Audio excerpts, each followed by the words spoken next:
ચાલો જાણીએ એક એવી વાર્તા જેમાં દયાનું એક નાનકડું કામ કેટલું મોટું પરિણામ લાવે છે. શું એક નાનકડો જીવ ખરેખર કોઈ મોટા જીવનો જીવ બચાવી શકે?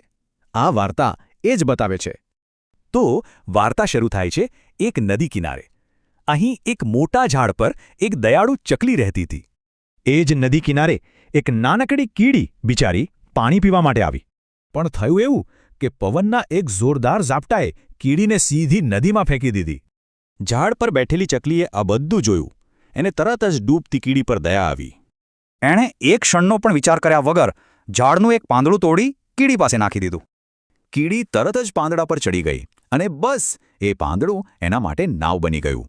કિનારે પહોંચીને કીડીએ દિલથી ચકલીનો આભાર માન્યો. એનો જીવ બચી ગયો હતો. થોડા દિવસો વીતી ગયા, પણ હવે વાર્તામાં એક શિકારીની એન્ટ્રી થાય છે.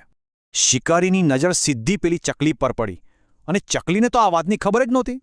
પણ નીચે જમીન પર રહેલી કીડીની નજર શિકારી પર પડી ગઈ. એણે બધું જ જોઈ લીધું. હવે વારો હતો કીડીનો. એણે તરત જ શિકારીના પગે જોરથી બટકું ભરી લીધું.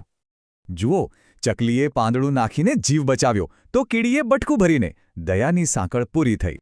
અને આ જ તો વાર્તાનો મુખ્ય બોધ છે કે કર ભલું તો થાય ભલું. મતલબ કે જ્યારે આપણે કોઈની મદદ કરીએ છીએ ત્યારે ભલાઈ કોઈને કોઈ રીતે પાછી આવે જ છે.